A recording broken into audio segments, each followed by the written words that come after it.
యోబు గ్రంథం 12వ అధ్యాయము. యోబు గ్రంథం 12వ అధ్యాయము. యోబు గ్రంథం 12వ అధ్యాయము 8వ వచనం. భూమిని గురించి ధ్యానించిన యెడల అది నీకు బోధించును, సముద్రములోని చేపలను నీవు దాన్ని వివరించు. మరలా చూద్దాం. భూమిని గురించి ధ్యానించిన యెడల అది నీకు బోధించును, సముద్రంలోని చేపలను నీకు దాన్ని వివరించు. ప్రభు సాయం కొరకు చిన్న ప్రార్థన చేస్తాం. ప్రేమానమ్మకం కలిగిన పరలోకపు తండ్రి, యేసుక్రీస్తు ప్రభువా, అత్యల్పుడును అయోగ్యుడును దుమ్ము ధూళిని కుక్క వంటి వాడిని నన్ను మరొక పర్యాయం కరుణించినందుకు వందనాలు. నిలబడి నన్ను నీ శిలువ చాటు మరుగు చేసి నీ ప్రజల కొరకు విరిచి పంచిపెట్టి నీ ప్రజలు మేలు అనుభవించినట్లుగా సాయం చేయమని వేడుకుంటున్నాను. యేసు ప్రభునామమున వేడుకున్నాం తండ్రి. ఈ భాగంలో ఒక మాట ఉంది. 8వ వచనంలో భూమిని గురించి ధ్యానించిన యెడల అది నీకు బోధించు, సముద్రంలోని చేపలను నీకు దాన్ని వివరించు. భూమిని మనం ధ్యానించిన అది కూడా దేవుని గొప్పతనమును గురించి అది మనకు పాఠాలు నేర్పిస్తుందంట. భూమి వింటున్నారా? భూమి ఏం నేర్పిస్తుంది? మనకు పాఠాలు నేర్పిస్తుంది. తర్వాత సముద్రములో చేపలు, సముద్రంలో చేప. ఈ భూమిని గురించి కాదు మనం ఇప్పుడు ధ్యానించేది, చేపల గురించి ధ్యానిస్తాం. సముద్రంలోని చేపలు నీకు దాన్ని వివరించు. బహుశా చేప అన్నప్పుడు కదా, అది బయట బతుకుతుందా? చేప ఎక్కడ బతుకుతుంది? అది నీళ్ళలోనే అది బతుకుతుంది. కప్ప బతుకుతుంది అట్లా? కప్ప బయట బతుకుతుంది, నీళ్ళలో బతుకుతుంది. దేవుని బిడ్డలైనటువంటి వారు క్రీస్తులోనే ఉంటే బతుకుతాం. కప్ప వలె బయట మల నీళ్ళలోనే కొంతకాలం అట్లా జీవిస్తే మనం బ్రతకలేం. చేపను బయటికి తీస్తే నీళ్ళలో నుండి ఏమవుతుంది? అది చనిపోతుంది. కాబట్టి దానికి జీవం ఇచ్చేటువంటి నీళ్లు తప్ప దానికి ఏది అవసరము లేదు. మనం కూడా అంతే. మన జీవితంలో మరి ప్రభువుకు వేరుగా జీవిస్తే చాలా నష్టపోయే ప్రమాదము ఉంటుంది. బైబిల్ గ్రంథంలో యేసుక్రీస్తు ప్రభువారు అక్కడక్కడ కొన్ని చేపలను వాడుకున్నాడు.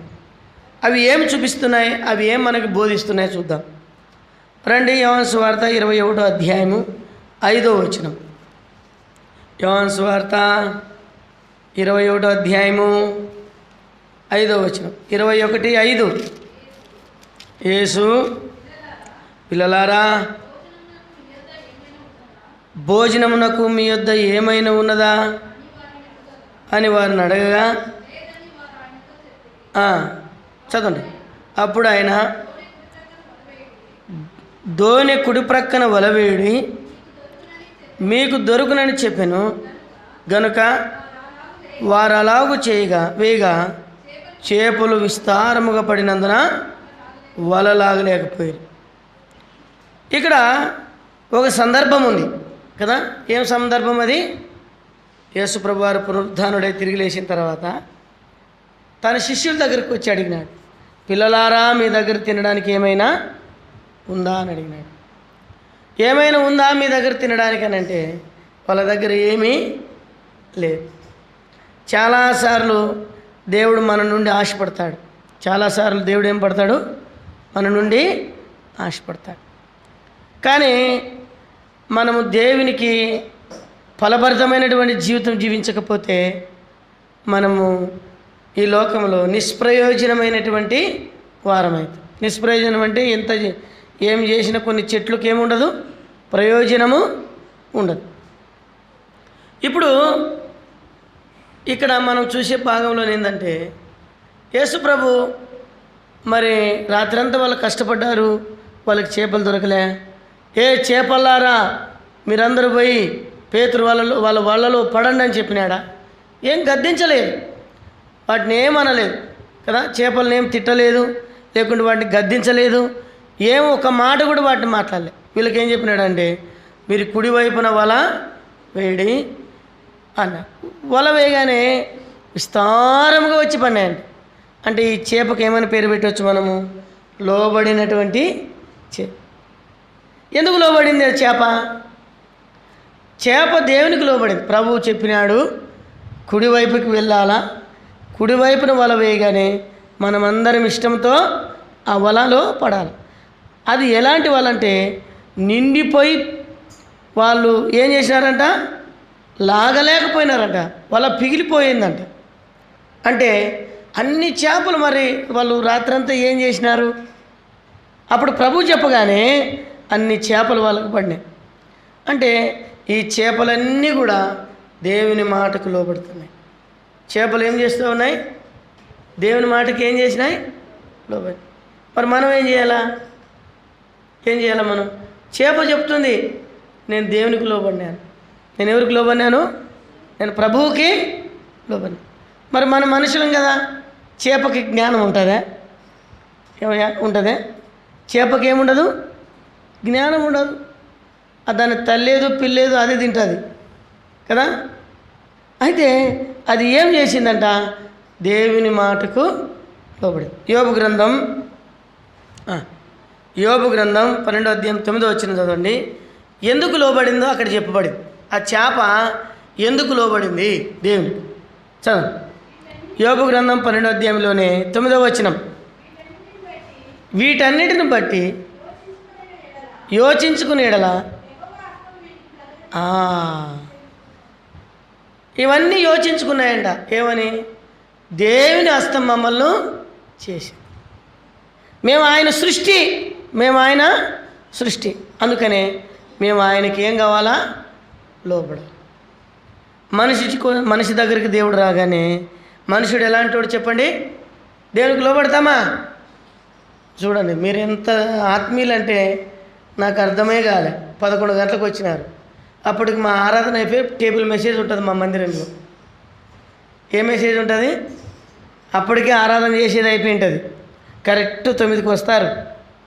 9:15 నిమిషాలకు స్టార్ట్ చేస్తాం. అరగంట పాటలు, తర్వాత అరగంట వాక్యం, అరగంట ఆరాధన. 11 గంటలకు ఏమైతే 12 గంటలకు మా మీటింగ్ అయిపోతుంది. మీ మీటింగ్ చూడండి 2 గంటలకు చెప్పాలంట. చూడు మీరు ఎంత లోబడుతున్నారు దేవునికి, ఎంత లోబడుతున్నారు. భర్త భార్యకి లోబడతాడు కదా, భార్య భర్తకి లోబడుతుంది. కానీ దేవుని బిడ్డలు దేవునికి లోబడాడు. ఎంత విచారకరమైన విషయం. అందుకనే సామెతల గ్రంథం 1వ అధ్యాయంలో ఒక మాట అన్నాడు. అక్కడికి వెళ్ళి చూస్తే ఒక మాట ఉంది. యోబు గ్రంథం సామెతల గ్రంథం 1:25లో నేను చెప్పిన బోధ ఏమియో మీరు వినక త్రోసివేసిరి, మిమ్మల్ని గద్దింపగా లోబడకపోతారు. దేవుని వాక్యాన్ని మనం పెడచెవి పెట్టేవారు. దేవుడు గద్దించినప్పుడు కోపపడేటువంటి వాళ్ళం, లోబడేటువంటి గుణం మనకు లేదు. చూడండి, చేపలకు వాటికి జ్ఞానం ఎంతో, వాటికి మెదడు ఎంత ఉందో, వాటికి బ్లడ్ ఎంత ఉందో మనకైతే తెలియదు. కానీ దేవుడు చెప్పాడు కుడివైపున వల వేయడి అని, అవి వెంటనే వచ్చినాయి. ఎక్కడున్నాయో? ఏ చేపలారా, ఏం మీరు పోతారా లేదు అక్కడికి, పోయి వలలో పడని నన్ను గద్దించినాడా? గద్దించలే. ఒక మాట శిష్యులు చెప్పగానే ఆ చేపలు ఎందుకు లోబడినాయంటే ఆయన సృష్టికర్త, ఆయన మమ్మల్ని కలుగు చేసినాడు, ఆయన హస్తాలు మమ్మల్ని కలుగు చేసినాయి. మేము వెళ్ళాలి, ఆయన చెప్పినాడు. వలలోకి వల అక్కడ వేయండి అన్నాడు, కుడివైపుకి వేయమన్నాడు. కుడివైపుకి మేము వెళ్ళిపోయి పడిపోవాల. ఎంత విధేయత చూపించినాయి, ఎంత లోబడినాయి కదా. ప్రభు మందిరానికి ఎన్ని ఏండ్ల తరబడి వస్తున్నావు? ఆరాధన చేస్తున్నావా? సువార్త పరిచర్య పత్రికలు అందిస్తున్నావా? దేవుని పని కొరకైనటువంటి ఆకాంక్ష నీలో ఉందా? దేవునికి లోబడని ప్రజలమైపోయినాం, దేవునికి అవిధేయత చూపేటువంటి ప్రజలమైపోయినాం. అందుకనే స్టెఫెన్ అన్నాడు, ఏమన్నాడు? 7వ అధ్యాయంలో అపోస్తలుల కార్యం 51వ వచనం, దేవునికిని, చదవండి ఆ మాటలు. అపోస్తలుల కార్యం 7వ అధ్యాయం 51వ వచనం, 51వ వచనం చదవండి. ముస్కరులారా, హృదయమును చెవులను దేవుని వాక్యమునకు లోబడనొల్లని వారులారా. చెవులు, హృదయము దేవుని వాక్యమునకు ఏం కాదంట. ఎంత కఠినాత్ములమైపోయినాం చూడండి. దేవుని వాక్యానికి వినడానికి చెవులు రావు, దేవుని వాక్యాన్ని భద్రం చేసుకోవడానికి హృదయం రాని మూర్ఖులమైనా. అందుకనే మూర్ఖులమైపోయి హృదయం మూతబడింది, దేవుని వాక్యానికి లోబడడం లేదు. దేవుని మాట అంటే పెడిచెవి పెడతా ఉన్నాం. ఈ చేప దేవుని వాక్యమునకు లోబడినటువంటి చేప, దేవుని వాక్యమునకు విధేయత చూపినటువంటి చేప. కాబట్టి ఆ చేపలు దేవుని సృష్టి అని గ్రహించినాయి.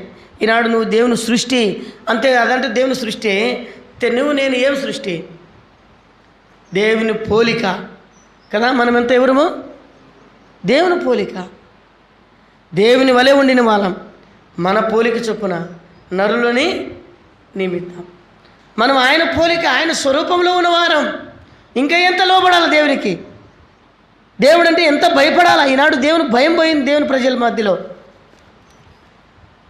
దేవుని సృష్టి దేవునికి భయపడుతుంది, గాలి దేవునికి లోబడుతుంది, సముద్రము ఆయనకి.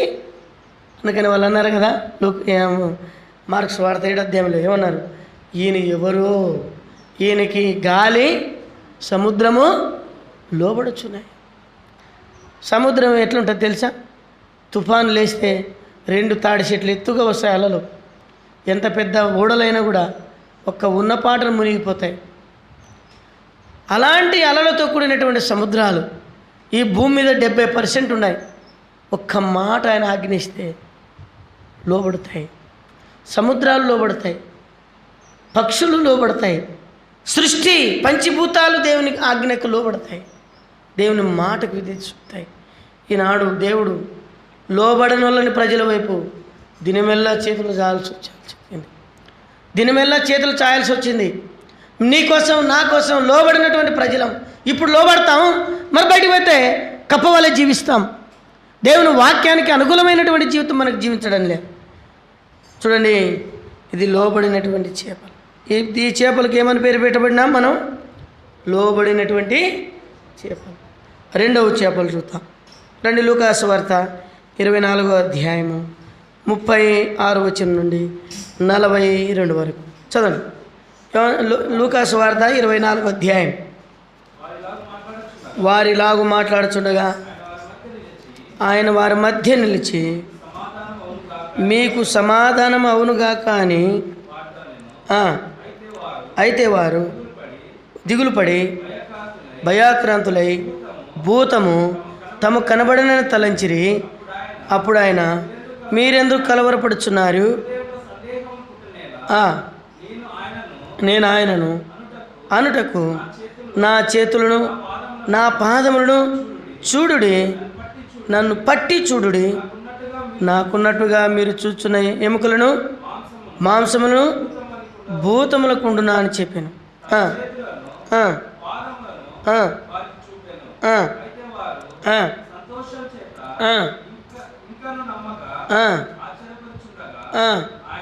ఆయన, ఇక్కడ మీ యొద్ద ఏమైనా ఆహారం కలదా అని వారిని అడిగాను.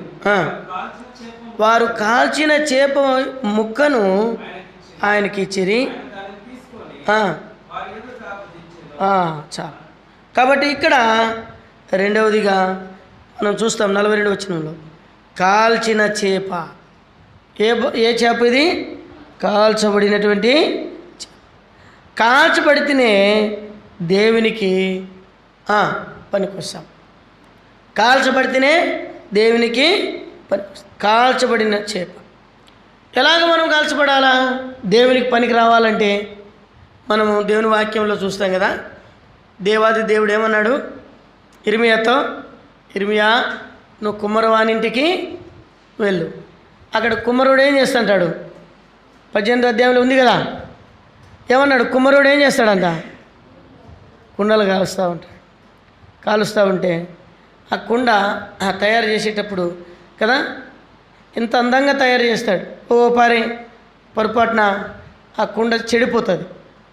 చెడిపోతే ఇది పనికిరాదని పారేయడు, మరలా ఇంకొక రూపాన్ని తయారు చేస్తాడు. చేసిన తర్వాత ఆయన చేసే పని ఏంది? బాగా చెక్కలు పెట్టి మంట పెట్టి కాల్చాలి. కాల్చిన తర్వాత ఏం చేయాలి? దాన్ని ఇటు కొట్టాలా కదా? ఏం చేస్తాం? ఇటు కొడతాం. ఇది బాగా కాలిందా? లేదు. కాల్చబడితే ఉపయోగానికి వస్తాం. కాల్చబడితే ఉపయోగానికి వస్తాం. దేవుని ఇంట్లో శ్రమ పడాలా. నాకు శ్రమ వద్దు, నేను బాగా టీక్ టాక్లో వస్తాను, ఒక కలెక్టర్లు అక్కడ మినిస్టర్లు అక్కడ వచ్చి ఇంటికి మందిరానికి వచ్చి ఊక తింటాను పోతాను, ఎవరేటో చచ్చిపోతే నాకేమి కదా? ఈ స్వభావం మనకు ఉండకూడదు. హెబ్రోన్లో ఒక గొప్ప విశ్వాసిని నేను ఎరుగుదు. ఆయన పేరు యేసు రత్నం. ఆయన పేరు ఏం పేరు? పెద్ద ఇంజనీర్.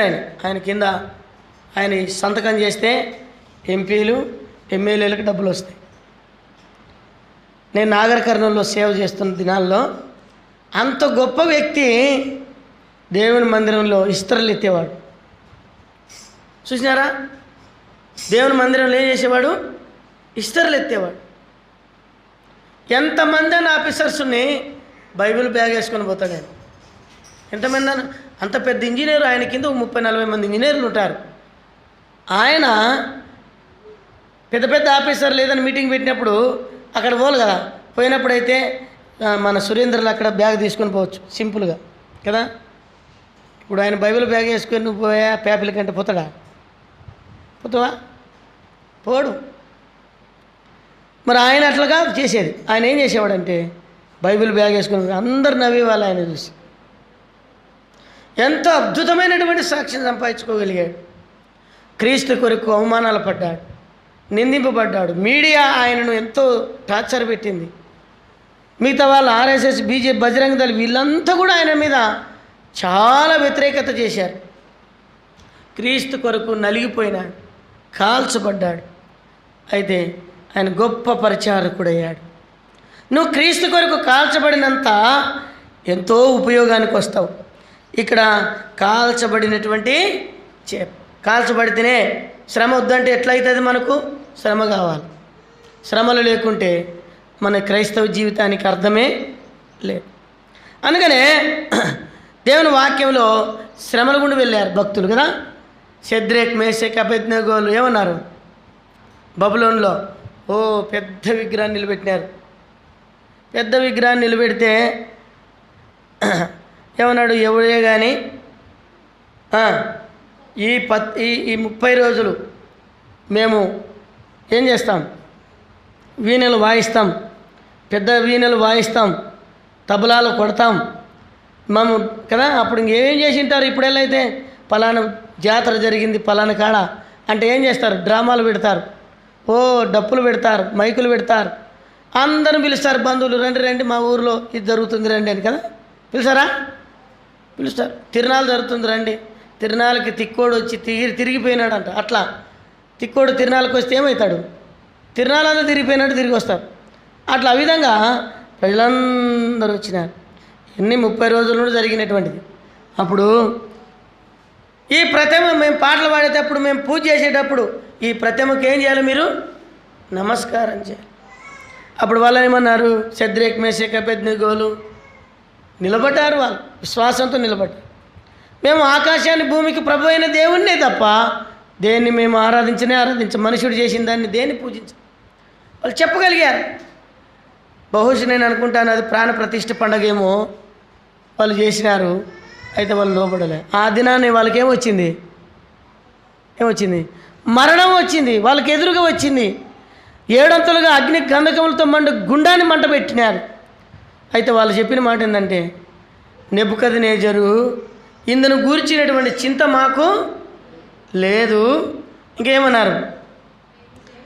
మేము సేవించుచున్న దేవుడు 16వ వచనం నుండి 2వ అధ్యాయం 16వ వచనం నుండి 18 వరకు రాయబడింది దానియేలు గ్రంథంలో.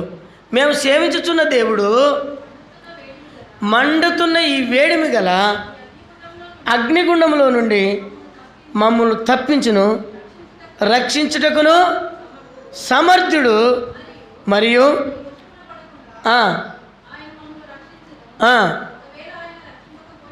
ఆ, ఆ, ఆ, ఆ. వాళ్ళు చూడండి ఇట్లా చేసినారంట. నువ్వు ఎంత చేసినా దేవుడు ఒకవేళ నీ చేతుల పడకుండా మమ్మల్ని రక్షిస్తాడేమో. ఒకవేళ దేవుడు రక్షించకపోయినా మేమేమి భయపడము, మేమేమి దేన్ని సేవించు. అట్లాంటి సభలోన అంత గొప్ప రాజు ఎదుట సవాలుతో జీవించినారు. వాళ్ళు ఎటు జీవించినారు? సవాలు. కోపం వచ్చిందంట. రాజు ఉగ్రుడైనాడంట. కోపం వచ్చి ఏమన్నాడు? వారికి ఎక్కువగా అగ్నిగుండాన్ని ఇంకా మంట పెంచాడు. అప్పుడు జరిగిన పరిణామం ఏంది? వీళ్ళని తీసుకుపోయి దాంట్లో వేసినారు. అయితే దేవుని వాక్యం చెప్తుంది, తల రెంటికి కానీ వాళ్ళకి ఏ వస్త్రాలు కానీ కాలిపోలేదంట. కాళ్ళు చేతులు కడితే అవి మాత్రమే కాలిపోయినాయి, కానీ వాళ్ళ శరీరానికి హాని జరగలే. దేవుడు కొన్నిసార్లు మన జీవితం ద్వారా పరీక్షకుండా ఆయన ఎంత గొప్పవాడో అని తెలియపరచడానికే దేవుడు మనల్ని కాల్చుతాడు. అందుకనే కాల్చబడిన చేప ఆయన చేతిలోకి వచ్చింది. ఆ చేప ఏం మాట్లాడుతుందంటే, నేను ప్రభు కొరకు కాల్చబడ్డాను, నేను ప్రభు కొరకు మంట మీద పెన్న మీద కాల్చబడినట్టుగానే విశ్వాసి జీవితంలో అలాగ నువ్వు కాల్చబడ్డానికి ఇష్టపడుతున్నావా అని మాట్లాడుతూ ఉంది. ప్రభు కొరకు నువ్వు నిలబడతావా?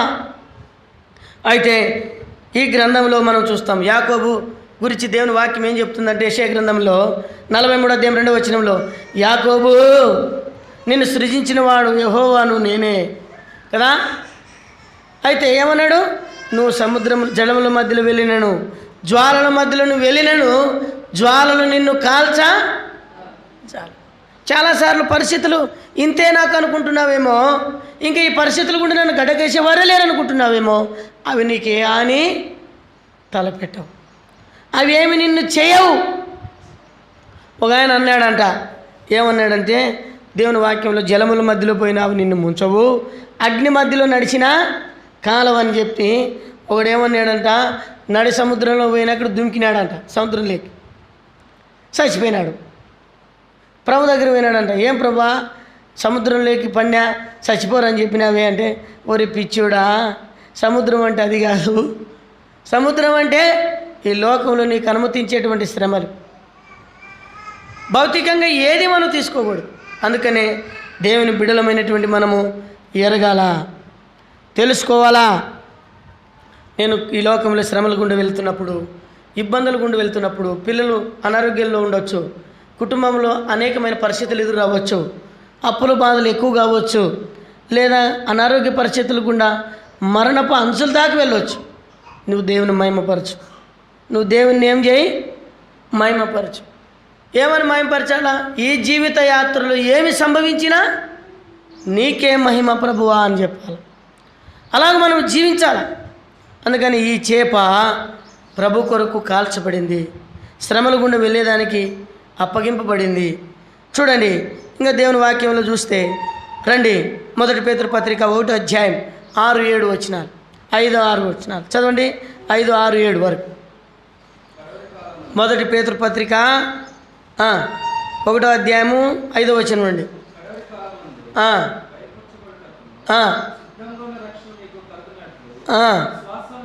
విశ్వాసం ద్వారా దేవుని శక్తి చేత కాపాడుబడు మీ కొరకు, బాగా వినండి, దేవుని శక్తి చేత దేవుడు మనల్ని ఏం చేస్తాడంట? కాపాడుతాడంట. మనల్ని ప్రతి శ్రమలో దేవుని చేత కాపాడుబడే జనం మనం. ఏ పరిస్థితులు వచ్చినా మనం ఏం సావము, సావుక సజీవులమై దేవుని స్తుతిస్తాం. అది ఎరుగు. చిన్న శ్రమకే వణికిపోతాం, చిన్న బాధలకే వణికిపోతాం. ప్రభు కొరకు ఎవరైనా మనం చంపడానికో నష్టపరచడానికి వచ్చినప్పుడు నువ్వు దేవుని కొరకు ఎలాగ నిలబడతావు? ఇక్కడ చూడండి, దేవుడు మనల్ని కాపాడతాడు. తర్వాత చూడండి, ఇందువలన అవసరం బట్టి నానా విధములైన శోధనల చేత ప్రస్తుతము చూడండి, ప్రస్తుతం ఇవి అవసరం అంట మనకి, అవసరం బట్టి కదా.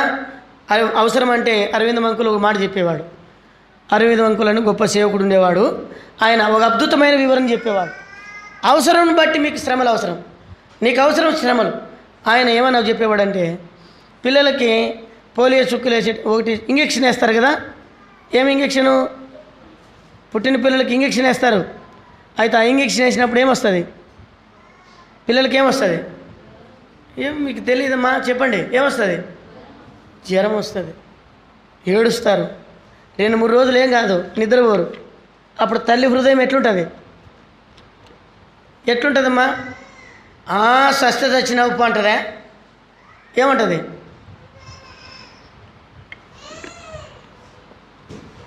తల్లికి పిల్ల ఏడుస్తూ ఉంటే అన్నం తినబుద్ధి కాదు, రాత్రి నిద్ర పోబుద్ధి కాదు, మనశ్శాంతి అనేటువంటిది లేకుంటుంది. అయితే తెలుసు తల్లికి. కారణం ఏంటంటే అది అవసరం. అది వేస్తే రాబోయే దినాల్లో పోలియో అనేటువంటిది, ఎటువంటి అనారోగ్యాలు, పరిస్థితులు, భయంకరమైన వ్యాధులు నా బిడ్డ దగ్గరికి రావు. ఇప్పుడు దుఃఖపరచాలి, అది అవసరం. అందుకనే అవసరం బట్టి దేవుడు మనకు శ్రమలు అనుమతిస్తాడు. అంతేగాని నిన్ను శ్రమపరిస్తే ఆయనకేం ఆనందం వస్తుందని కాదు. హృదయపూర్వకంగా ఎవరికైనా దుఃఖమైనను విచారణను కలిగేయడంట. విలాప వాక్యం 3:37 మాట ఉంటుంది. కాబట్టి ఎవరికి కూడా హృదయపూర్వకంగా బాధ కానీ దుఃఖం కానీ కలిగిస్తే ఆయనకేం సంతోషం కాదు. అందుకని నువ్వు ఎరగాల. ఇంకా కిందికి వెళ్తే చదవండి, ఏమన్నాడు? నశించిపోవు. బాగా వినండి. నశించిపోయేటువంటి ఈ లోకంలో కొంతకాలానికి బంగారం గింగారం అంతా లయమైపోయేటువంటిది ఇది కూడా అగ్ని పరీక్ష వలన ఏం చేయబడుతుందట? శుద్ధిపరచబడుతుంది కదా. దానికంటే మీ అమూల్యమైన విశ్వాసము ఈ శోధనల చేత పరీక్షలకు నిలిచినదై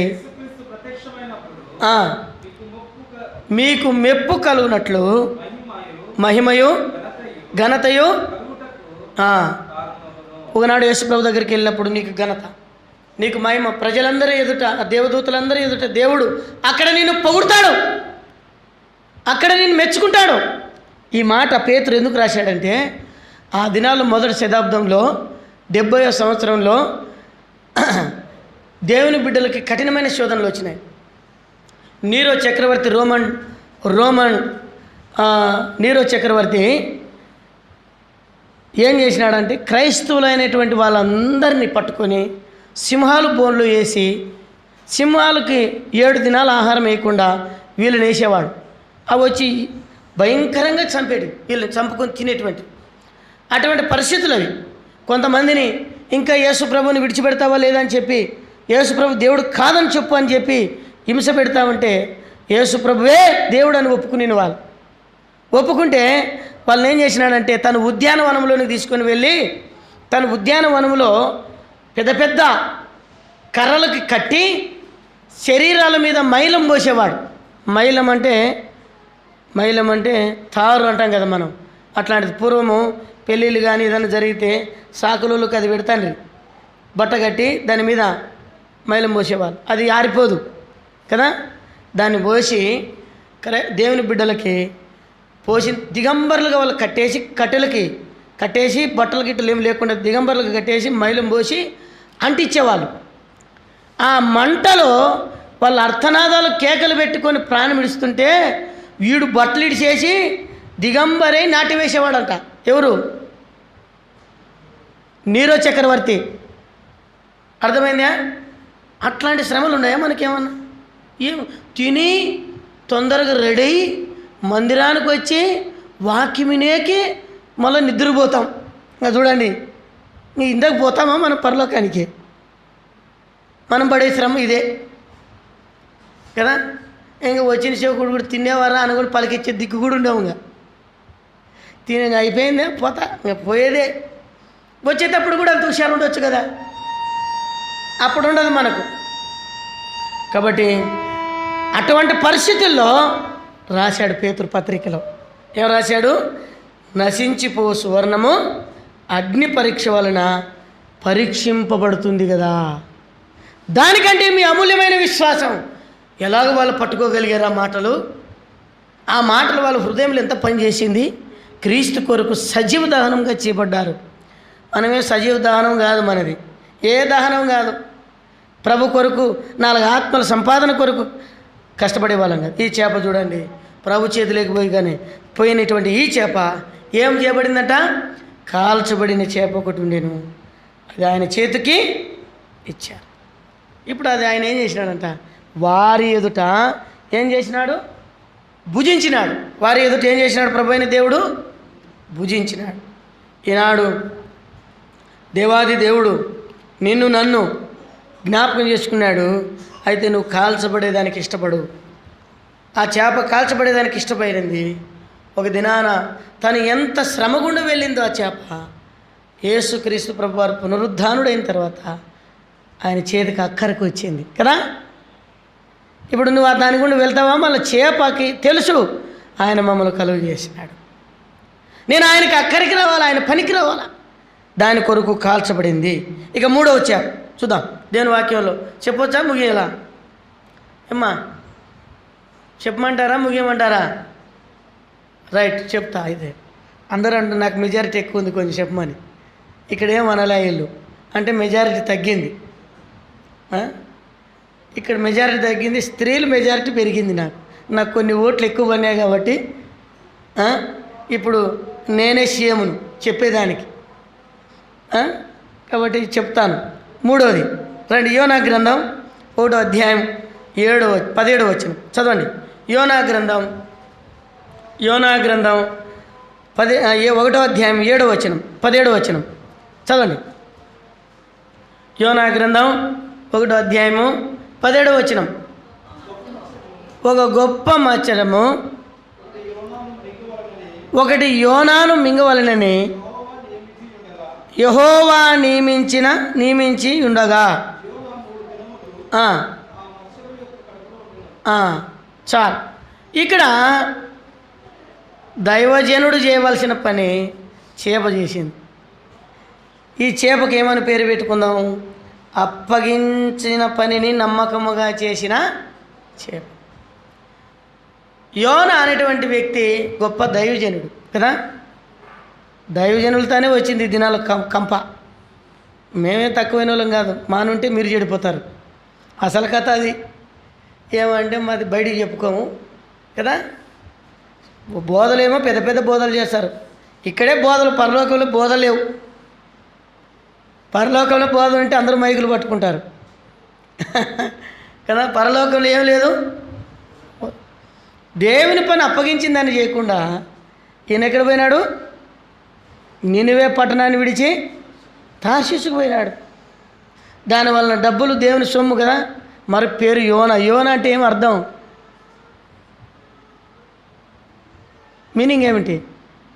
యోన అంటే కన్నీళ్ళతో నిండిన పావురం అని అర్థం. అంటే ఎంత ప్రార్థన పరుడై ఉండాలి ఈయన ప్రార్థనలో తుస్సు అయింది కదా.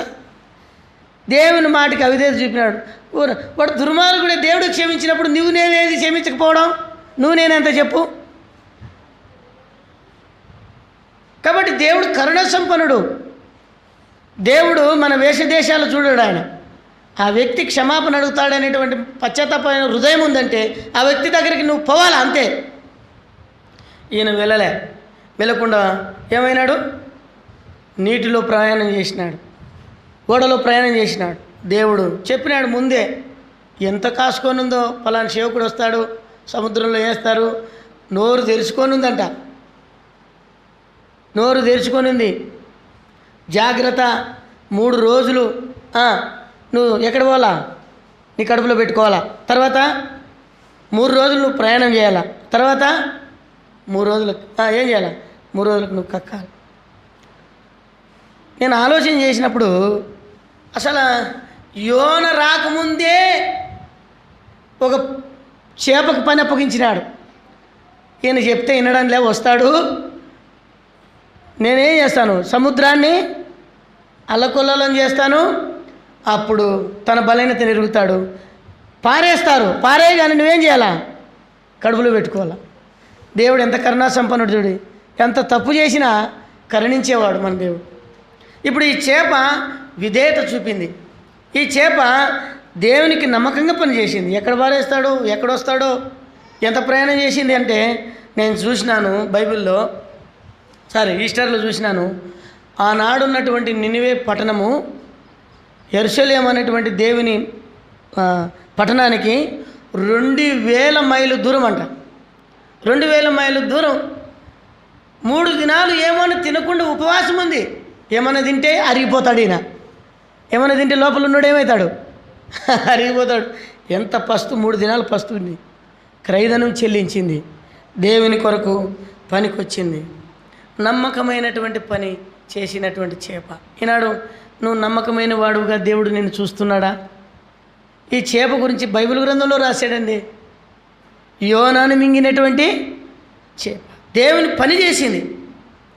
అందుకని తిమోతిని గురించి పౌలు అంటాడు, నమ్మకమైన నా కుమారుడా తిమోతి అంటాడు 6వ అధ్యాయం 20వ వచనంలో. నమ్మకమైన వారు బైబిల్ గ్రంథంలో కొన్ని చోట్ల నమ్మకమైనటువంటి వారు ఉన్నారు. కాబట్టి నమ్మకమైనటువంటి పరిచారకులు అవసరం. నెహెమ్యా నమ్మకమైనటువంటి దాసుడు, ఎజ్రా నమ్మకమైనటువంటి దాసుడు. దేవుని బిడ్డలు దేవునికి నమ్మకమైనటువంటి పని చేయాలి. నోరు ఎరగని చేప కదా, మాటలాడని చేప దేవుని పని కొరకు నమ్మకంగా 3 దినాలు ఏమి తినకుండా వెళ్ళి కక్కేసిందంట. ఎక్కడ? నిన్నే పట్టణంలో కక్కేసింది. అందరూ వచ్చినారంట. ఇదేంది విచిత్రంగా, అంత ఈ తోలంతా ఊసిపోయిందంట ఆయనకి. కర్రిగున్నోడు ఎర్రగైనాడు. కర్రిగున్నోడు ఏమైనాడు? ఇదేంది జీవి ఇట్లుంది, ఇదేంది వింత జీవి పడిందిడా అని అందరూ వచ్చినారు. అప్పుడు ఈయన లేచి సువార్త చెప్పినాడు. నైనా దేవుని ఉగ్రత వస్తుంది, మారు మనసు పొందండి, రక్షింపబడండి, లేకపోతే దేవుని ఉగ్రత సొదొమ గొమొర్రా మీదకి వచ్చినట్టు వస్తుందంట. అది చెప్పడానికి నన్ను శాపనుడు తీసుకొచ్చినాడు రా నాయన. చూడండి మీకోసం ఎంత ప్రయాసపడ్డాడు ఆయన అని చెప్తే, దేవుడే అప్పుడు రాజు మొదలుకొని దాసుడు వరకు అంట అందరూ గోనపట్లు కట్టుకొని పశువులు కూడా గడ్డేయకుండా ఉపవాస ప్రార్థన చేశారు. ఈ నినవే పట్టణ ప్రజలకు సువార్త పరిచర్యలో ముఖ్య కారణమైనటువంటి వ్యక్తి ఎవరంటే చేపనే. చేపే లేకుంటే యోన వచ్చేవాడు. ఎంత అద్భుతమైంది కదా. ఒక ఆయన భక్ష్య అంకుల్ కూడా ప్రశ్నించినాడంట.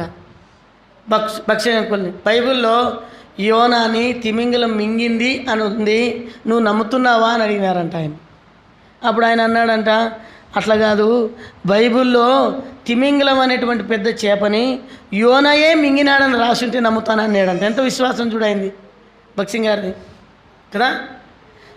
తిమింగలం చేప నేను చూసినాను, ఈ మందిరం అంత వెడల్పు ఉంటుంది, దాని కడుపులోకి 2 నడిచి రావచ్చు బయటికి. దానికేం పెద్ద పండ్లేమి ఉండవు. అర్థమైందే దేవుని బిడ్డలారా? అంత పెద్ద చేపని యోన మింగిందని బైబిల్లో రాసుంటే నేను నమ్ముతానన్నాడు. దేవుని వాక్యాన్ని నిస్సందేహంగా నమ్మాలి మనం, సందేహపడకూడదు. యోన పని విషయంలో నమ్మకమైన పరిచర్య చేసింది. తిమింగలం అనేటువంటి పెద్ద చేప. తర్వాత నమ్మకమైనటువంటి పని గల వారికి ప్రభువైన యేసుక్రీస్తు కూడా నమ్మకమైనటువంటి వాడు. ఆయన మరణి విషయంలో నమ్మకస్తుడు కనుకనే ఆయన మరణించి తిరిగి లేచినాడు. 4వది చూద్దాం, ఇది చెప్తే పెద్దగా ఉంటుంది. 4వ చేప దేవుని వాక్యంలో నుండి మత్తయి సువార్త 17వ అధ్యాయం, మత్తయి సువార్త 17వ అధ్యాయం 24వ వచనం, 24, 27 వరకు చదవండి ఎవరైనా.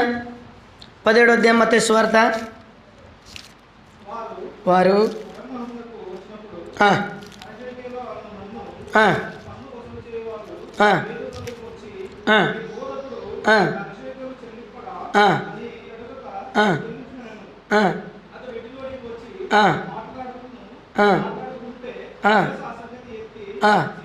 సిమోనా నీకేం తోచున్నది? భూరాజులు సుంకమును కుమారుల యుద్ధ అన్యుల యుద్ధనా అని అడిగాను.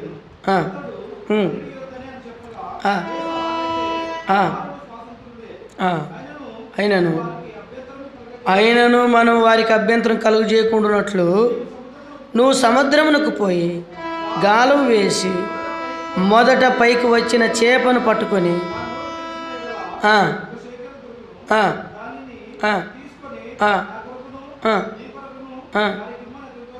చూడండి ఏం సందర్భం ఇది? పన్ను సందర్భం. కదా. ఏ సందర్భము? పన్న సందర్భం. యేసుప్రభుని కూడా అడిగినారు, ఏమయ్యా మీ బోధకుడు ఏం కట్టడా మాకు అంటే కదా, కట్టడేమో మా బోధకుడు అని వీళ్ళు ఎన్నో రకాలుగా అనుకుని ఉంటారు. ప్రభు అడిగినాడు, పన్ను అడగాల్సింది వాస్తవానికి ఎవరిని? దాసుల్నే స్వతంత్రులే అని అడిగినాడు. అంటే దాసుల్ని అయితే మన స్వతంత్రం కుమారులం కదా అన్నాడు. అయినప్పటికీ ఇంకా అట్లా అంటే మనం ఏంటో తబ్బిబ్బి ఉబ్బి బోర్లు పడతాం కదా అన్నట్టు అని ఏమన్నాడు, వాళ్ళకి మనం అభ్యంతరకరంగా ఉండకూడదు. చాలాసార్లు అనేకులకు మనం అభ్యంతరకరంగా ఉంటాం. ఏది మన జీవితంలో నుండి దేవుని బిడ్డలకు అభ్యంతరకరంగా కూడా ఉండకూడదు. అప్పుడు ప్రభు ఏమన్నాడు, నువ్వు సముద్రానికి వెళ్ళి గాలం విన్నాడు. ఏంది ప్రభా, నేను ఏమనుకునేవు, నేను చేపలు పట్టే దాంట్లో స్పెషలిస్ట్ని కదా. ఇంకోటి దొంగ పని ఉండేది ఈయనకి, పేతురికి. ఏం దొంగ పని చెప్తారా? పగలంతా ప్రభుత్వం ఉండేవాడు, రాత్రి చేపలు పట్టేటకు పోయేది. అందుకనే లూకాసు వార్త 5వ అధ్యాయంలో మరలో వచ్చాడు ఆయన వచ్చినప్పుడు వలలు కడుతున్నాడు అంట. రాత్రి అంతా ఏమి ప్రయాసపడినా కూడా ఒక చేపైనా దొరకలే. అప్పుడు ప్రభు ఏమన్నాడు, నీ ఓడ లోపలికి నడిపించు అంటే అంతకుముందే రక్షింపబడిన వ్యక్తి, అంతకుముందే ప్రభుని వెంబడించిన వ్యక్తి మరలా బుద్ధి పోలే ఆయనకి. పగలంతా ప్రభుతో ఉన్నాడు, ఇంకొక పనితో చేపలతో రాత్రి ఉన్నాడు. ఇది జీవితం. ఒక దినం దొరికినాడు దొంగ. దొరికితే ప్రభు అన్నాడు, దోణిలో పేతురుదైన ఒక దోణిని పిలిచి, నీ దోణిలో ఎక్కువచ్చా అని అడిగినాడు. ఎక్కువచ్చా అంటే ప్రభు ఎక్కండి అన్నాడు. ఎక్కండి అన్న తర్వాత సువార్త చెప్పినాడు. సువార్త చెప్పిన తర్వాత ఇప్పుడు ఈయన కాలితో ఉన్నాడు, కాలి కడుపుతో ఉన్నాడు, కష్టంలో ఉన్నాడు, రాత్రాల పట్టినాడు, ఏంది దొరకలే. ఈయన కుటుంబంలో నెమ్మది లేదు. ఇప్పుడు ఏం చేయాలి? ప్రభు ఉపయోగించుకున్నాడు కదా ఓడను ఏం చేసినాడు? ఉపయోగించుకున్నాడు. కాబట్టి ఆయనకి ఏదైనా చేయాలని ఆయన నీ ఓడ లోతునకు అప్పుడు ఓల వేసినాడు. విస్తారమైన చేపలు పడితే అప్పుడు మళ్ళీ తన బలింత చూపించినాడు, కనపడింది. యేసు మోకాళ్ళ దగ్గరికి వచ్చి ఏమన్నాడు, ప్రభా నేను పాపాత్ముని, నన్ను విడిచిపో. అట్లాంటి దొంగ అనమాట ఈయన. అందుకని ప్రభు ఏమన్నాడంటే ఏమన్నాడు, ఇది నీకును నాకును మనం అభ్యంతరకరంగా ఉండకుండా కట్టేసేయి అన్నాడు. అంత స్పెషలిస్టుని ఒక్క చేప పట్టుకురానికి గాలం తీసుకొని పోమన్నాడు సముద్రంలోకి. చాలాసార్లు పెద్ద పెద్ద బోధకులు కావచ్చు, నేనేమన్నా మందిరానికి ఇంత ఇచ్చినాను అంత ఇచ్చినాను ఎంతైనా ఇచ్చిండవచ్చు. చాలాసార్లు దేవుడు చిన్న పని అప్పగిస్తాడు మనకు. అదేమి మనం సందేహపడాల్సిన అవసరం లే, బాధపడాల్సిన అవసరమేమీ లే. దేవునింట్లో చిన్న పనైనా అది గొప్ప విలువైనటువంటిది. ఇప్పుడు ఆ చేప ఇష్టంతో ప్రభు దగ్గరకు వచ్చింది. ప్రభుకి ఏమి ఇచ్చింది? ఒక షెకెల్ తీసుకొని వచ్చి ఇచ్చింది. ప్రభుకి ఇచ్చింది చేప ఇది. దీనికి ఏమైనా పేరు పెడదాం? ఇది 4వ చేప 3వ చేపనా? 4వ చేప. నువ్వు కూడా చేపనే. ఈ చేప ఏం చేసింది? ప్రభుకు తీసుకొని వచ్చి చెప్పండి ఏం చేసింది? ఇచ్చింది. ఈనాడు దేవుని బిడ్డలు దేవునికి ఇచ్చేవారుగా లేరు. చూసినావా? దేవుని బిడ్డలే దేవునికి ఇచ్చేవారుగా లేరు. చేప ఇచ్చింది, ప్రభు అక్కర ఎరిగింది. ప్రభు అక్కర ఎరిగింది, ప్రభు అవసరం ఎరిగింది. ఈనాడు దేవుని ఇల్లు, దేవుని ప్రజలు, దేవుని సేవకులు, దేవుని ఇంట్లో సమృద్ధి ఉందా లేదనేటువంటిది నువ్వు ఎరుగుతున్నావా? ఒక చేప ఎరిగింది, నువ్వు ఎరుగుతున్నావా? అందుకనే అపొస్తలుడైన పౌలు కొరింథీయులకు రాసిన 2వ పత్రికలో 8వ అధ్యాయంలో 1వ వచనంలో ఈ మాట అంటాడు. మాసిదోనియ గురించి మాట్లాడుతూ చదవండి. ఎలాంటి క్రయధనంతో కూడినటువంటి ప్రభు అక్కర్ని ఎరిగి సమర్పణ కలిగినటువంటి జీవితం ఆ చేపకుంది. ఆ చేప వల్ల వారు జీవించారు. చదవండి 2వ కొరింథీ పత్రిక 8వ అధ్యాయం 1వ వచనం. సోదరులారా, అది దేవుని కృప అంట. మనం ఏమనుకుంటాం, అబ్బా ఏమని ఇస్తే అయిపోతే ఎట్లా నా పరిస్థితి అంటే, అది కృపయే నాయన, అది కృప. నువ్వు దేవునికి ఏదైనా ఇస్తే దేవుని కృప నీకు ఇవ్వబడుతుంది. కృపను పోగొట్టుకోవద్దు. సౌల్లాగా సౌలు ఏం చేసినాడు? తనదీయకుండా ఏరే వాళ్ళు తీసుకొని వచ్చినాడు. అసలు ఇవ్వాల్సింది ఆయన, కానీ ఏరే వాళ్ళ సొమ్ముని తీసుకొచ్చి కదా. కొంతమంది మా కాడ కూడా ఉన్నారు, కొత్త వాళ్ళు ఎవరైనా రక్షింపడితే, అక్క మీ ఇంట్లో ప్రార్థన పెట్టుకోక్క, ప్రార్థన పెట్టుకో. ఏం చేస్తావు అక్క? కుడాలు చేస్తావా, గారెలు చేస్తావా, పచ్చళ్ళు పెడతావా, చికెన్ పెట్టుకోక్క, ఇంకా దీవెన్ నీకు చికెన్ వాళ్ళ ఇంట్లో చికెన్ పెడితే ఆయమ్మగా దీవెన, అది వాస్తవమే దీవెనే వాళ్ళకి. నీకేంది వచ్చేది? లేనిది ప్రేరేపించి వాళ్ళు 2 నాళ్ళు వస్తారు, ఏదైనా రోగం వచ్చింది ఇంకా ఆగిపోయి ఎంత నష్టం. చాలా జాగ్రత్త ఉంటాను ఇట్లాంటి విషయాల్లో.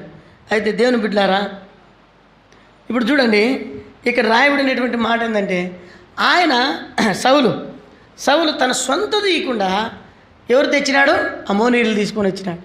దేవుడు బాధపడ్డాడు, కృప పోగొట్టిపోయినాడు. అందుకని దేవుని వాక్యంలో రాయింది, నేను సౌలుకు నా కృపను దూరం చేశాను అన్నాడు. దేవునికి ఇచ్చే విషయంలో చేప ఇచ్చింది, కృపకు పాత్రురాలైంది. ఏమైంది? కృపను పొందుకోగలిగింది. ఈనాడు చేప దేవుని అక్కరెరిగి దేవుని అవసరం నెరిగి ఇచ్చింది కదా. ఇక్కడ మసిదోనియా సంఘం ఏం చేసిందంట చెప్పండి? ఏం చేసింది? వారికి దేవుని కృప ఇవ్వబడింది. ఈనాడు దేవుని కృపను పోగొట్టుకోవద్దు, దేవుని కృపను పొందాలా. దావీదు దేవుని కృపను పొందాడు, తనకు ఇచ్చిన దానికంటే ఎక్కువగా ఇచ్చాడంట దావీదు. అందుకనే దావీదు కృపకు పాత్రుడైనాడు. ఈనాడు నువ్వు నేను కృపకు పాత్రులుగా కావాలా? చదవండి, ఇంకా ఏమని రాసింది అక్కడ కొరింథీ పత్రికలోనే,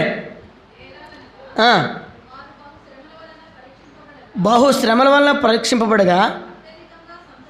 అబ్బా, శ్రమలో వాళ్ళకి సంతోషం, తిన్నకి లేకున్నా సంతోషమే, ఉన్నా సంతోషమే. తర్వాత నిరుపేదలైనను. చూడండి,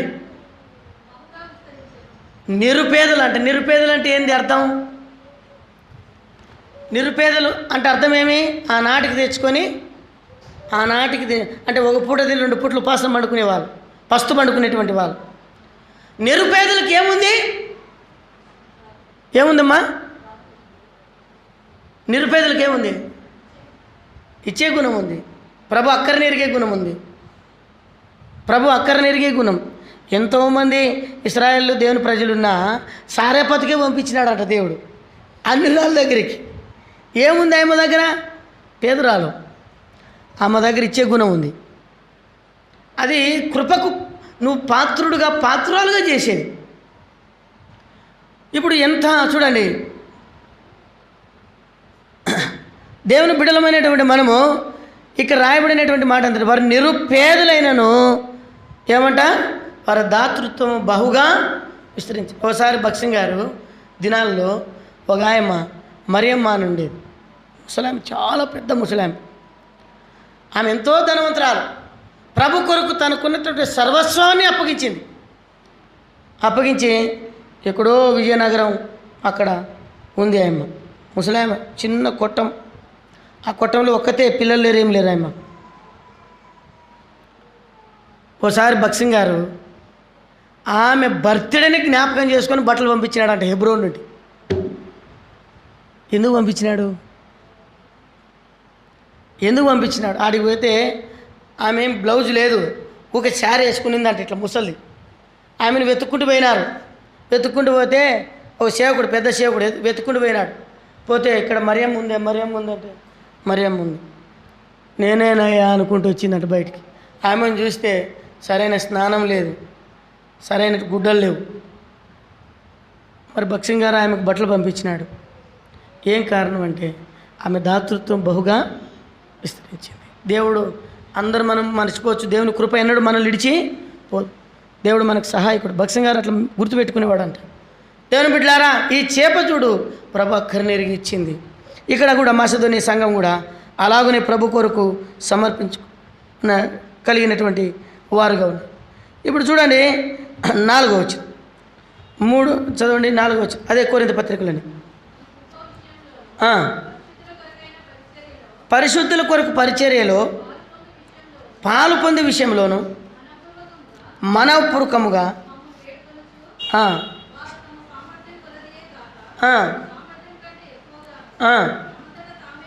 తామంతటి తామే ఇచ్చినారంట. ఎట్లాంటి సాక్ష్యం చూడండి, వాళ్ళు అద్భుతమైనటువంటి సాక్ష్యం. ఎలాంటి సాక్ష్యం అంట? తమ సామర్థ్యం, పరిశుద్ధుల ఇక్కడ ఈ కృప విషయంలో దేవుని పరిశుద్ధుల కొరకైన పరిచర్య పాలు పొందే విషయంలో మనఃపూర్వకముగా, తర్వాత వేడుకొనుచు వారు తమ సామర్థ్యం కొలదే గాక సామర్థ్యం కంటే ఎక్కువగా తమంతట తామే ఇచ్చిరని మీకు సాక్ష్యం ఇస్తున్నాను. సామర్థ్యం కంటే ఎక్కువగా ఇచ్చారు. అంతేకాదు, కింద అన్నాడు 5వ వచనంలో, తమ్మును తామే అప్పగించుకుని దేవుని చిత్తానికి. అలాగున వారు దేవుని పని చేశారు. ఇప్పుడు 9వ అధ్యాయంలో ఒక మాట చూపించి నేను ముందుకు వెళ్ళిపోతా. 9వ అధ్యాయము 6వ వచనం. ఇదే 8వ అధ్యాయంలో 15వ వచనం చదవండి ఒకసారి. 14, 15 కలిసి ఉన్నాయి. హెచ్చుగా కూర్చుకున్న వానికి ఎక్కువగా మిగలలేదు, తక్కువ కూర్చుకున్న వానికి తక్కువ కాలేదు అని వ్రాయబడిన ప్రకారంగా అందరికీ సమానముగా ఉన్న నిమిత్తము ప్రస్తుతము మీ సమృద్ధి వారి అక్కర్లకు, మరొకప్పుడు వారి సమృద్ధి మీ అక్కర్లకు సహాయమై ఉండవలనని. ఎందుకు కానుకలు దేవుని బిడ్డలకు అడుగుతారంటే, ఒకప్పుడు వాళ్ళ సమృద్ధి మీ అక్కర్లకు, తర్వాత మీ సమృద్ధి వాళ్ళ అక్కర్లకు. ఇలాగున కావాలని దేవుని ఉద్దేశం, అంతేగాని ఏదో నిన్ను దోచుకోవాలా, నిన్ను ఏదో చేయాలనిగా. వాళ్ళ అక్కర్లు ఉన్నప్పుడు నీ సమృద్ధి అవసరం, నీ అక్కర్లు ఉన్నప్పుడు వారి సమృద్ధి అవసరం కొరకు దేవునికి ఇవ్వాలి. అది 9వ అధ్యాయం 9వ అధ్యాయము 6వ వచనం. 9వ అధ్యాయం కొంచెంగా ఇత్తవాడు కొంచెం పంటకు వస్తాడు. నువ్వు ఎంత ఇచ్చుతావో అంతే పంట, పిండి కొద్దీ రొట్టె అంతే కదా. నీ పిండి ఎంత ఉంటుందో నీ రొట్టె అంత అవుతుంది. నీ సమర్పణ, వాళ్ళు చూడండి, వాళ్ళ కూలి కంటే వాళ్ళ సామర్థ్యం కంటే ఎక్కువగా చేశారు. వాళ్ళని గురించి దేవుడు ఇంతగా మాట్లాడాడు. ఇక్కడ తర్వాత ఇంకా ఏమని రాయబడింది 6వ వచనంలో, కొంచెం గిత్తవాడు కొంచెంగానే వస్తాడు, సమృద్ధి గిత్తవాడు సమృద్ధిగా పండుకోయను అనే విషయమై చెప్పవచ్చు. 7వ వచనం, సనకొనక బలవంతం కాక ప్రతివాడు తన హృదయంలో నిశ్చయించుకున్న ప్రకారం ఇవ్వవలెనని దేవుడు ఉత్సాహంగా ఇచ్చు వారిని ప్రేమించు. సనగొద్దు దేవునికి ఇచ్చే విషయంలో. ఈ చేప చూడు, సనుక్కోకుండా గొనుక్కోకుండా ఇష్టంతో వచ్చి, కష్టమైన ఇష్టంతో వచ్చింది. మరి పేతురు వచ్చినప్పుడు సముద్రం దగ్గర నిలబడితే ఎక్కడ గాలం వేస్తాడో దానికి తెలియదు, ఎక్కడ వేస్తాడో అని పేతురు కంటే ముందు వచ్చి నిలబడింది ఆడ. ఆయన ఇటు వస్తే ఇటు వచ్చింది, ఇటు వస్తే ఇటు వచ్చినాడు. ఆయన వేగానే వచ్చి ఇష్టంతో దాన్ని కరిసింది. దాన్ని తీసుకొస్తే కడుపులో ఏమున్నాయి చేపలు, ఏమున్నాయి షెకెల్ ఉంది, నోట్లో షెకెల్ ఉంది. దేవుని బిడ్డలారా, అలాగున దేవునికి ఇచ్చిన చేప. తర్వాత చివరికి ఒక మాట చెప్పి ముగిస్తా. చివరికి ఇంకొక చేప ఉంది. మత్తయి సువార్త 14వ అధ్యాయం 19వ వచనం. మత్తయి సువార్త 14:19. ఇది 5వ చేప. చదవండి.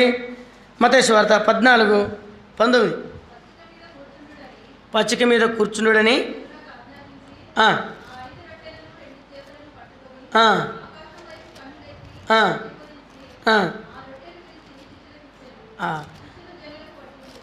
చాలు. ఇక్కడ రాయబడింది 19వ వచనంలో. ఎంత అద్భుతమైనటువంటి మాట 19వ వచనంలో. పచ్చిక మీద కూర్చుండే జనులకు ఆజ్ఞాపించి ఆయన 5 రొట్టెలు 2 చేపలను పట్టుకొని ఆకాశం వైపు కనులెత్తి ఆశీర్వదించాడు. నువ్వు ఇలాగ ఈ 4 అంతుల జీవితాన్ని నువ్వు జీవిస్తే చివరికి ఆయన చేతుల్లోకి వస్తే ఏముంటుందంట? ఆశీర్వాదం. ఏముంటుంది? ఈ చేపకి ఏమొచ్చింది? ఆశీర్వాదం. ఆశీర్వదిస్తే కొంచెంలోని ఎంతమంది సంతృప్తి పరచబడ్డారు చెప్పండి? ఎంతమంది? 15,000 మంది కదా. 5,000 మంది పురుషులంటే వాళ్ళ భార్యలు ఒక్కొక్క పిల్లని వేసుకుంటే 15 మంది. మనలో అప్పట్లోనే ఇప్పట్లో అక్కడ తినేటోళ్ళు కాదు. మా రాచర్యలో ఎంత తింటారంటే తెలుసు, అప్పట్లో బకెట్కి తాగేటోడు అంటే ఒకడు పాశం. ఓ నాయన అనుకుంటాను నేను. బకెట్కి తాగి మళ్ళీ 2 ఇస్తలు అన్నం తింటాడంట ఆయన. చూసినావా? ఈయనకి ఇస్తలు సరిపోవని బండ కడుక్కొని నువ్వు బండ మీద పెడతామని వాళ్ళంట. అట్టోళ్ళు ఉంటారు. ఒక ఆయన ఉన్నాడు, జల్దురుగున్నాడు, సాకల ఆయన. ఆయనకు 7 మంది బిడ్డలు. ఎంతమంది బిడ్డలు? ఇంక ఈ భార్యకి కొడుకులు పుట్టలేదని ఇంకో భార్యను చేసుకున్నాడు. ఆయనకు బిడ్డలు పుట్టినాడు. మొత్తం 11 మంది బిడ్డలు. ఆయన తింటాడు భోజనం, ఇంక ఎవరు పెట్టినా వద్దు అన్నాడు. మనిషి ఎట్టుంటాడంటే ఎత్తు మనిషి, చాలా బలంగా ఉంటాడు మనిషి. యాడ పెట్టినా వద్దు అన్నాడు. ఎవరిని ఊర్లోకి వచ్చినా తాత అన్నం తినంటే అన్నం పెట్టే కొద్ది తింటాడు అంతే. వద్దు అన్నాడు మాత్రం, పెట్టొద్దు అన్నాడు, అడగడు. పలానా ఇంట్లోనప్పుడు 2 మాటలు పెట్టించుకొని తింటే మళ్ళీ ఇప్పుడు తింటాడు, ఈడు 2 మాటలు పెట్టించుకొని తింటాడు, మళ్ళీ ఇంకొకడు అట్లే తింటూనే ఉంటాడు ఆయన. అది ఫస్ట్ తినింది ఏమైపోతుందో ఆయనకే తెలుసాలి. అది అర్థమైందా? దేవుడు చేతిలోకి వస్తే అయితే అంతలో తినలేం మనం, ఏమవుతాం? కొంచెమే కానీ బహుగా ఆశీర్వాదము, బహుగా అనేకమైన దీవెనలు మనం పొందుకుంటాం. చేపలు దేవుని కొరకు పనిచేస్తాయి. అందుకని చేపల్ని మీరు పరిశోధించండి. సముద్రంలో చేపలు అవి నన్ను గురించి వివరిస్తాయి. అర్థమైందా? అదొక దేశం. ఆ దేశం పేరు ఈజిప్టు. ఏ దేశము? ఈజిప్టు దేశం. ఈజిప్ట్ అంటే తెలుసు కదా, ఐగుప్తు దేశం బైబిల్ ప్రకారంగా కదా. ఆ దేశం పక్కన ఒక నైల్ నది ఉంది. భక్సింగ్ గారు ఆ ప్రాంతానికి వెళ్ళినప్పుడు సువార్త చెప్పాడు. ఒక ఆమె అద్భుతంగా రక్షింపబడింది. ఆ దేశంలో ఒక చట్టం ఉంది, ఎవరైనా యేసుప్రభుని నమ్ముకుంటే వాళ్ళు వెలివేయాలి. ఒక బ్యాంక్ మేనేజర్ భార్య యేసుక్రీస్తు ప్రభుని అంగీకరించింది. ఆదివారం సెలవు. ఇక్కడ ప్రపంచమంతా ఆదివారం సెలవు. ఇక్కడే కాదు, ప్రపంచమంతా ఆదివారము సెలవు. అయితే అందరూ భార్యాభర్తలు సంతోషంగా ఆదివారం నాడు ఏం చేస్తారు? ఉద్యోగస్తులు ఆ రోజే కదా ఖాళీగా ఉండేది. బజారుకు పోయి మటన్ ఎత్తుకొచ్చి బాగా చేయని చెప్తాడు, మందు చేసి పెట్టుకుంటాడు. ఆయన తింటుంటే ఈయన పోస్తుంటే కదా, ఇది వాళ్ళు ఎంజాయ్. అయితే ఆమె ప్రభు నమ్ముకునేది, నేను ముందు మందిరానికి పోయేస్తాను. ఏముంది యేసు ప్రభులో అంత గొప్పతనం ఏమని ఉందే అని భార్యని ప్రతిదినం హింసపెట్టేవాడు, హింసపెట్టి కొడుతూ ఉండేవాడు. అయితే లాస్ట్కి ఒక తీర్మానం చేసుకున్నాడంట. ఏం తీర్మానం అంటే, నువ్వు నాకు నచ్చలేదు కానీ నీ వంట నచ్చింది నాకు. నువ్వు నచ్చలేదు కానీ నాకు, నీ వయసాలు నచ్చలేదు నాకు, నీ వంట నాకు నచ్చి. చాలాసార్లు అట్లుంటారు భర్తలు కూడా, భార్య నచ్చదు కానీ భార్య వంటలు నచ్చుతాయి, అందుకు నేను బతికిస్తున్నాను అన్నాడు. సరేలే అని చెప్పింది, దేవుని మాటలు చెప్తూ వచ్చింది. ఒకరోజు తీర్మానం చేసుకున్నాడు, ఏదైనా నింద లేకుంటే భార్యను చంపకూడదు, ఏదో ఒక నింద చేయాలి అని చెప్పి, ఏం చేయాలి నా భార్యను చంపాలంటే ఏం చేయాలని తీర్మానం చేసుకున్నాడు ఆయన. ఈమె రోజు దేవుని మందిరానికి వెళ్ళి వాక్యం విని ఆరాధన చేసుకొని మందిరంలో పనిచేసి ఇంటికి వచ్చేసరికి లేట్ అవుతుంది. ఈయన బాగా సంతోషంగా ఉన్నప్పుడు ఆమె మందిరానికి పోతుంది. ఎట్లుంటుంది భర్తకి? నెమ్మది లేదు ఆయనకి.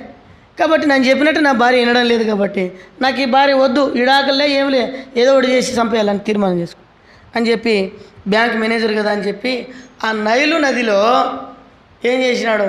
పోయి తాళాలు పారేసినాడు. క్యాషియర్ ఈయన పాపం, ఆ క్యాషియర్ యొక్క తాళాలు పోయి నైలు నదిలో పారేసినాడు. వచ్చి ఆ రోజు ఆదివారం, ఆ రోజు ఉదయమే పోయినాడు పాపం. నిన్ను ఈరోజు ఖచ్చితంగా నువ్వు సస్తావు అని చెప్పినాడు. ఏంటికండి అంటే, తాళాలు ఆడ తగిలిచ్చిన తాళాలు ఎక్కడ పోయినాయి చెప్పు, నువ్వు నేనే కదా ఉండేది, నేను తీలే, నువ్వు తీసింటావు కదా, ఏడ పెట్టినావు చెప్పు అంటే, నేను తీయలేదండి అని చెప్పి. లేదు నువ్వు తీసినావు, ఈరోజు మాత్రం నువ్వు ఖచ్చితంగా తాళాలు తెచ్చిస్తే నువ్వు బతుకుతావు, లేకుంటే నువ్వు చచ్చిపోతావు. సరే అండి అని చెప్పి అన్న తర్వాత, ఈరోజు నువ్వు ఎట్ట చచ్చిపోతావు కాబట్టి నువ్వు చేపల కూర చేయ, నేను కమ్మగా తిని నేను చంపుతానని చెప్పినాడంట. ఈయన పోయినాడు, బజార్లో చచ్చిపోయిన చేపలన్నీ తగిలిచ్చినారు. ఈయనకు నచ్చింది ఒక చేప తీసుకొని వచ్చినాడు. బాగా ఈమె తోపుడు బట్టి నీట్గా చేసి ఆయన కొండి పెట్టింది. ఇంకా ఆయన సుక్క ముక్క పెట్టుకొని తింటప్పుడు, తీసుకురాపో తాళాలు అన్నాడు.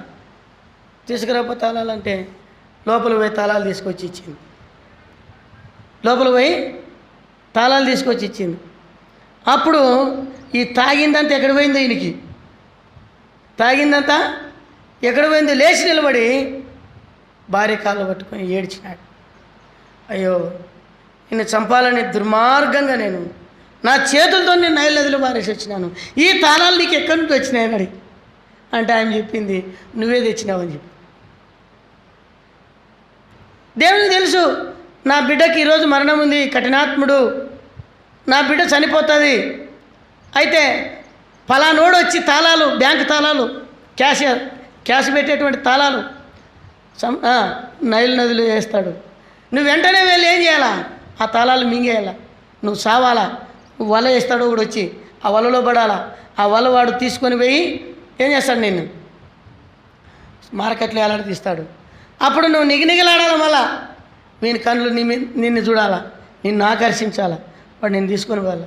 నా బిడ్డ నేను తోపుడు పట్టిన తర్వాత నేను కడి చేసేటప్పుడు ఆ తాళాలు తిరిగి నా బిడ్డకు దేవుని కార్యాలు చేపలను వాడుకుంటాడు ఆయన.